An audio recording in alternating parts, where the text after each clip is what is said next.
Sabe aqueles projetos gigantescos que a gente vê por aí e que mudam o nosso dia a dia? Hoje a gente vai entrar nos bastidores de como eles são financiados. Vamos dar uma olhada na carta de um dos maiores fundos de infraestrutura do Brasil para entender essa dinâmica. Parece uma pergunta meio solta, né? Mas a resposta é o que conecta tudo. Além de serem, claro, essenciais para o desenvolvimento do país, todos esses projetos podem estar, acredite, dentro de um único portfólio de investimentos. Ok, então vamos lá. Para a gente entender as decisões que o gestor do fundo tomou, a gente precisa primeiro dar um passo atrás e olhar o cenário econômico da época, lá em novembro de 2025. É esse contexto que, no fim das contas, dita as regras do jogo, sabe? Olha só que interessante. A gente tinha um contraste muito claro entre as duas maiores economias das Américas. De um lado, os Estados Unidos já mostrando sinais de que a economia estava esfriando, desemprego subindo, juros caindo. Do outro lado, o Brasil, na contramão total, segurando a taxa de juros lá no alto para tentar controlar a inflação. E aqui está o pulo do gato para o Brasil naquele momento. Porque mesmo com os juros nas alturas, o mercado de trabalho continuava forte, aguentando o tranco. E para melhorar, a inflação começou a dar um respiro, a ceder um pouco. Esse cenário, gente, é muito, mas muito específico para quem está investindo. Bom, com esse pano de fundo econômico bem desenhado, vamos agora conhecer o nosso protagonista, o fundo IFRA 11. É ele que tem a missão de navegar nessas águas, às vezes turbulentas, para financiar projetos que são fundamentais para o país.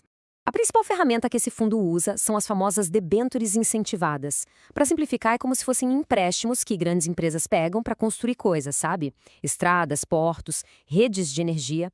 E o incentivo do nome é que para a pessoa física que investe, o rendimento é isento de imposto de renda. E isso, claro, faz delas um investimento bem atraente.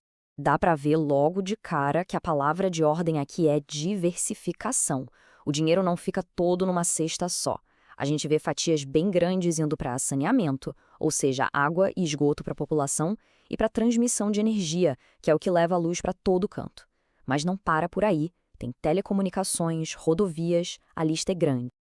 Beleza, mas e o risco? Como é que o fundo lida com isso? Basicamente, olhando a qualidade de crédito de cada investimento. Pensa nesses ratings como se fossem notas de escola. Um AAA é tipo nota 10, é o mais seguro que tem. O que a gente vê aqui é um equilíbrio bem pensado. Uma parte importante está nesses ativos super seguros, mas o gestor também vai buscar oportunidades em outros níveis de risco para tentar um retorno maior. Certo. Agora, vamos ver como essa teoria toda vira prática. O que o gestor do fundo realmente fez lá no mês de novembro? Olha aí, nas palavras do próprio gestor, a estratégia é de rotação e diversificação. O que isso quer dizer na prática? Que eles não ficam parados. Estão o tempo todo comprando e vendendo ativos, ajustando a carteira para se adaptar ao que está acontecendo no mercado e, claro, caçando as melhores oportunidades. E é aqui que a estratégia sai do papel e vira realidade. Só em novembro, o fundo colocou dinheiro em setores bem diferentes. Foi desde uma usina de açúcar e álcool, passando por uma concessionária de rodovias, até uma empresa de energia eólica. E o mais importante, cada um desses investimentos foi feito para render acima da inflação, aquele famoso IPCA mais uma taxa. Isso protege o dinheiro da desvalorização. Tá, mas o que esses nomes e números todos significam no mundo real? Agora vem a parte que eu acho mais legal.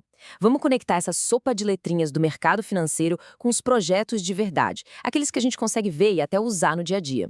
Primeiro exemplo bem concreto. Dentro da carteira do fundo tem um título do Metrô Rio. Isso mesmo, o metrô que transporta uma multidão de gente lá no Rio de Janeiro, todos os dias. Esse dinheiro ajuda a financiar a maior operação privada de metrô do Brasil. É um sistema absolutamente vital para a cidade que garante que as pessoas possam se locomover, ir trabalhar, voltar para casa. E qual o tamanho do impacto? Pensa só, são 155 milhões de passageiros por ano. É muita gente.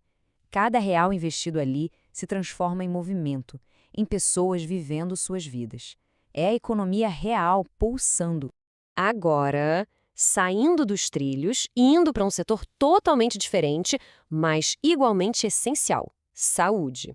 Dentro do portfólio, a gente também encontra um título da Águas do Rio. E aqui o investimento vai para algo que é fundamental, mas que a gente muitas vezes nem vê: saneamento básico. Estamos falando de levar água tratada para a casa das pessoas e coletar e tratar o esgoto. E o alcance disso é gigantesco. Beneficia diretamente uma população de 10 milhões de pessoas. É exatamente isso. O dinheiro que circula no mercado financeiro se transformando em saúde e qualidade de vida lá na ponta. Ok, a estratégia parece boa, o impacto no mundo real é gigante. Mas e no bolso? Deu resultado? A estratégia funcionou? Vamos ver os números? Esse gráfico aqui mostra o desempenho no longo prazo. A linha azul é o fundo. A linha vermelha é o que a gente chama de benchmark, o IMAB. Pensa nessa linha vermelha como a média do mercado para esse tipo de investimento. É a régua que a gente usa para medir se o fundo foi bem ou mal. E como dá para ver, a linha azul está consistentemente acima da vermelha. Ou seja, a gestão tem conseguido entregar um resultado superior ao da média. Agora, se a gente der um zoom só no ano de 2025, os números confirmam essa história. O valor patrimonial do fundo, que é o valor real dos ativos dele, subiu 17,60%. Isso é bem acima dos 12,82% do tal do benchmark da régua. A conclusão é clara: a estratégia de escolher bem onde colocar o dinheiro fez toda a diferença. E para o investidor, o resultado mais palpável é o rendimento que cai na conta todo mês. Em novembro, por exemplo, o fundo pagou 83 centavos por cota. É o dinheiro dos juros daqueles projetos todos que a gente viu se transformando em rendimento. E aqui a gente fecha o ciclo, tudo se conecta. Lembra que lá no comecinho a gente falou que a inflação veio mais baixa que o esperado? Pois é, isso teve um impacto direto nesse pagamento.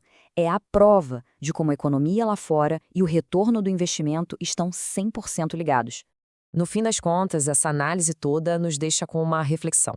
Porque por trás de todos esses gráficos e estratégias, o que a gente está vendo é, na verdade, como a espinha dorsal de um país é financiada e a maneira como esses investimentos em energia, saneamento e transporte são feitos hoje vai moldar e muito a nossa qualidade de vida e o potencial de crescimento do Brasil para as próximas décadas.